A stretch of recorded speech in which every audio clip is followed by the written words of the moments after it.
My own brothers died tragically as well, truth be told.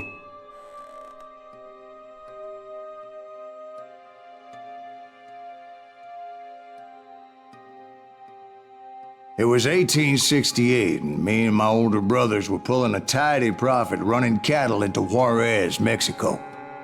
One night after my brothers retired for the evening, I found a little poker game in a cantina with a couple of cowboys.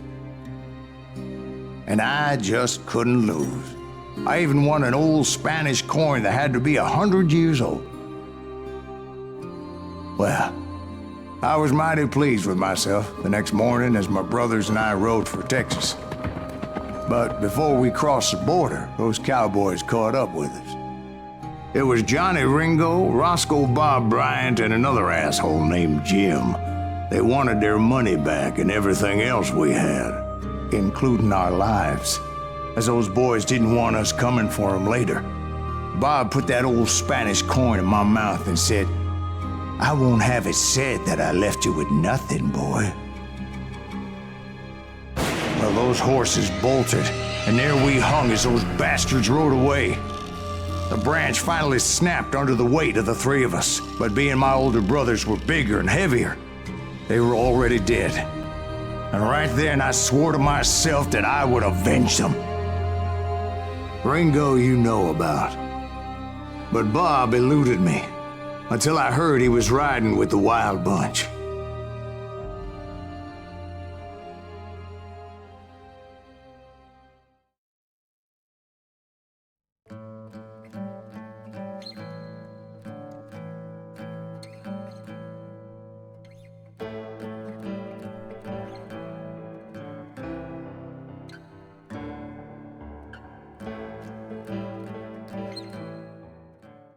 I'd been on their trail for months, ever since they left their hideout in the Bighorn Mountains.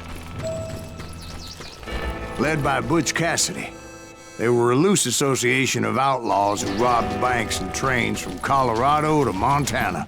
Among them was the Sundance Kid, and that murderous hombre I was tracking, Roscoe Bob Bryant.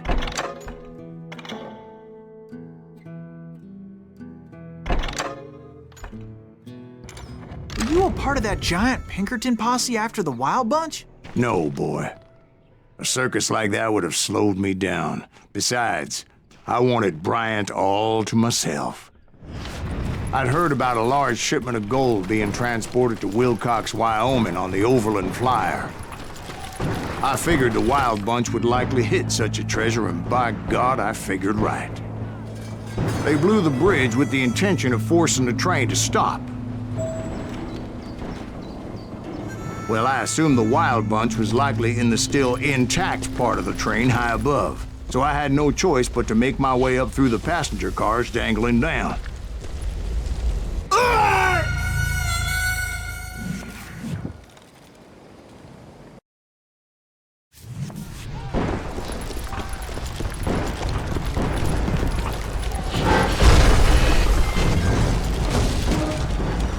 I was determined to make that sumbitch Bob pay for what he did to my brothers.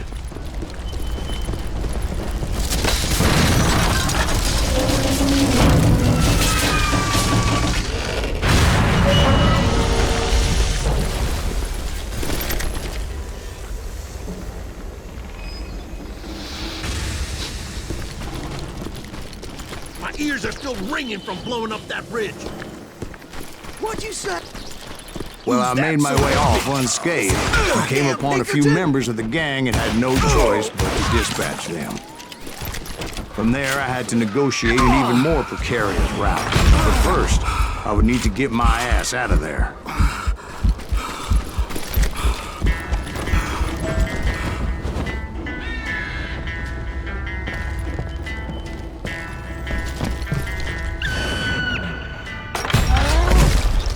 I jumped from the frying pan into the fire as the train was clearly fixing to fall. I had found the gang, but in order to find old Bob, I needed to fight my way forward past a whole passel of desperados.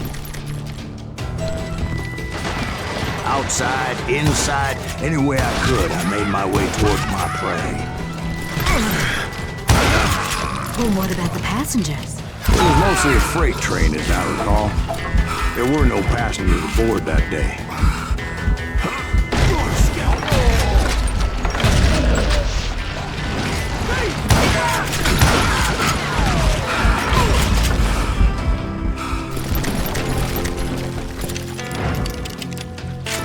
As I mentioned before, I am not fond of heights. But I was too busy dodging bullets to worry about falling to my death. You'll die for this, you hear? Odds were I was likely to die that day anyway. So I was determined to take down as many of those bastards as I could. Son of a bitch.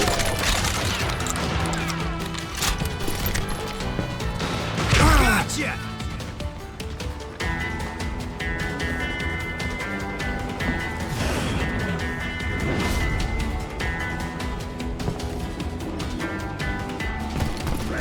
Times it was like shooting ducks in a shooting gallery.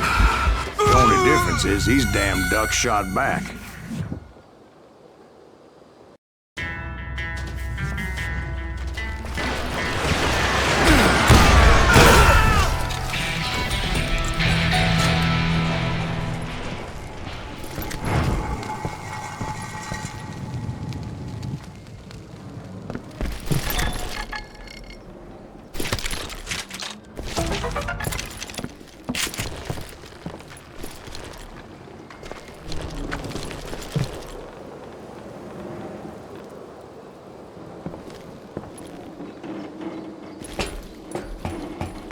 I kept hoping the law would show up and give me a You hand. mean like that giant Pinkerton posse that I read about? Did they come riding in, guns a-blazing to help?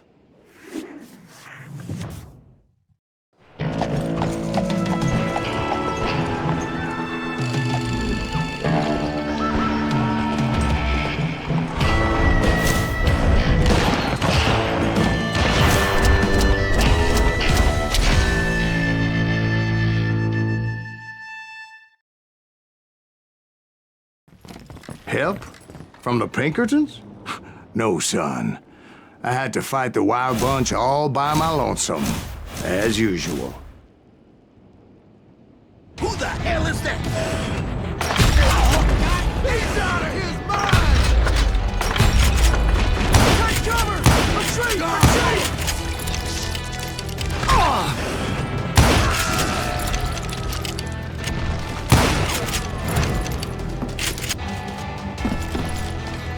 He's killing everybody! Now you're really pissing me off!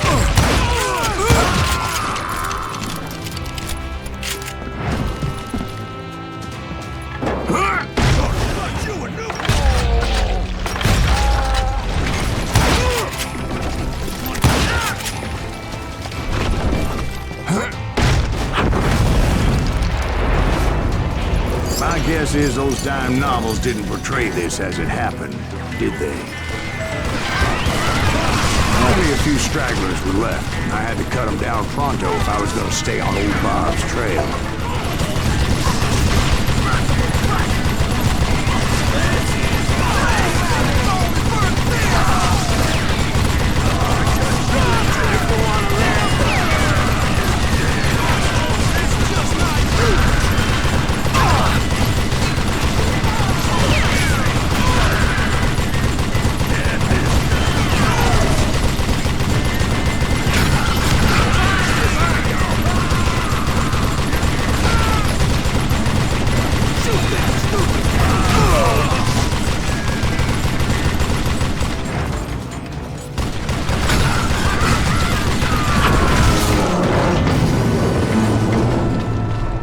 Once I silenced all those guns, I went searching for my nemesis, determined to finally have my justice. But the only survivor who welcomed me was George Flat-Nosed Curry. Who was he? The fastest gun in the gang. Right after Sundance, I mean.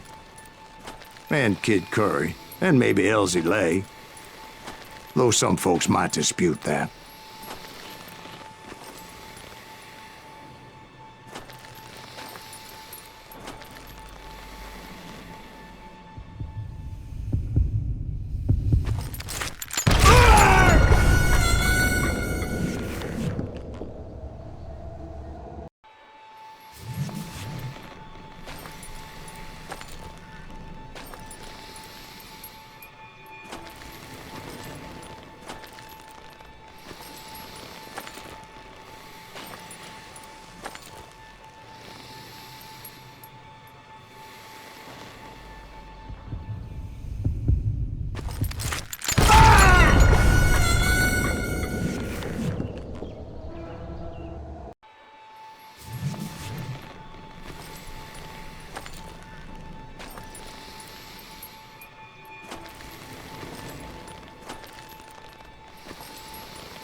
that very same day, Butch Cassidy and the Sundance Kid decided to leave the Wild Bunch behind and decamped for South America.